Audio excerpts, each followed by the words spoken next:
नमस्कार, बहुत बहुत स्वागत है आपका करंट क्राइम में, जहां खबरें होती हैं सिर्फ सच। मैं हूं आपके साथ रिया अग्रवाल।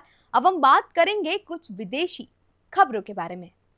इजराइल ने घोषणा की कि हमास ने गाजा युद्ध विराम के तहत पहले 7 बंधकों को रेड क्रॉस को सौंप दिया है। शांति योजना के अनुसार हमास को 20 इजराइल बंधकों को रिहा करना है, जो 2 साल से चले युद्ध को समाप्त करने की दिशा में एक महत्वपूर्ण कदम बताया जा रहा है।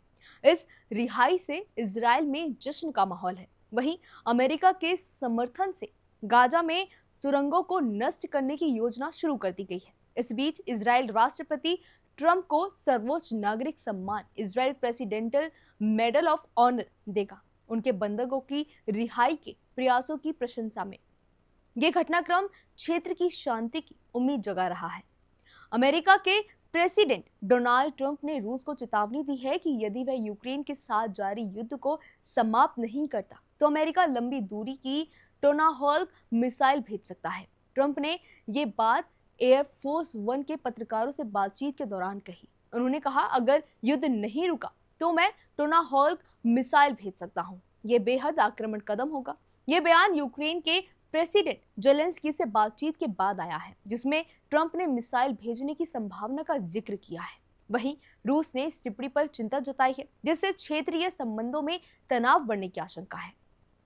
इजराइल और हमास के बीच 2 साल से चल रहा युद्ध अब समाप्त हो चुका है और अब बंदों की रिहाई का इंतजार है। इजराइल सैन्य प्रमुख ने कहा कि कुछ ही घंटों में वे अपने प्रियजनों से मिलेंगे।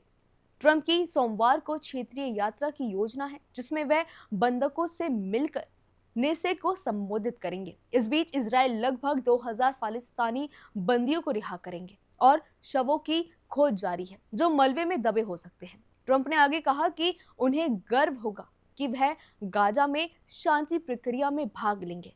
क्षेत्र में अभी शांति का रास्ता दिखाई दे रहा है। अमेरिका प्रेसिडेंट डोनाल्ड ट्रंप ने दावा किया कि उन्होंने दुनिया के 7 संघर्षों को समाप्त किया है, जिनमें भारत और पाकिस्तान के बीच का विवाद भी शामिल है। उन्होंने कहा कि यह सब टैरिफ रणनीति के जरिए संभव हुआ है और उनका उद्देश्य नोबेल पुरस्कार जीतना नहीं था। ट्रंप ने कहा कि वे युद्ध को समाधानकार मानवता की सेवा कर रहे हैं। उन्होंने गाजा में शांति की बात करते हुए कहा कि संघर्ष समाप्त हो गया है और हर कोई इस पल का आनंद ले रहा है। ट्रंप ने यह भी कहा कि यह उनका खास समय है जब सभी देशों में खुशी का माहौल है। लंदन में भारतीय मूल के व्यवसायी विनोद शेखर पर बीते हफ्ते जानलेवा हमला हुआ, जब वे अपनी बेटी से अपार्टमेंट में बाहर कार पार्किंग कर रहे थे। हमलावरों ने उन्हें घेराव कर छाती और जांघों पर मारा और उनकी घड़ी छीनने की कोशिश की। इस हमले के दौरान उनकी पत्नी वीनी येप ने बहादुरी दिखाई और हमलावरों का सामना किया। उन्होंने अपने बैग का इस्तेमाल कर बदमाशों को डरा दिया, जिससे वे बाइक पर सवार होकर भाग गए। मेट्रोपॉलिटन पुलिस ने केस दर्ज कर लिया है और अभी तक हमलावरों की पहचान नहीं हो सकी है। ये घटना लंदन के बेडरसी क्षेत्र में हुई है। पाकिस्तान और अफगानिस्तान के सीमा क्षेत्र में तनाव अपने चरम पर है। अफगान लड़ाकों ने पाकिस्तान की पोस्ट पर हमला कर कब्जा कर लिया है, जिसमें 58 पाकिस्तानी सैनिक की मौत की खबर है। एक वीडियो में देखा जा सकता है कि पाकिस्तानी सैनिक अपनी पोस्ट छोड़कर भाग रहे हैं, जबकि अफगान लड़ाके अमेरिका हथियारों से लैस होकर बॉर्डर पर मूव कर रहे हैं। पाकिस्तान का आरोप है कि अफगानिस्तान टीटीपी को पनाह दे रहा है, जिसे खारिज नहीं किया गया है।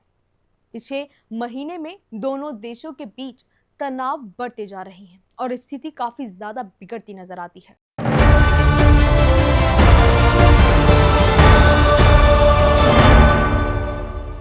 तो ये थी अब तक की कुछ प्रमुख और मुख्य खबरें।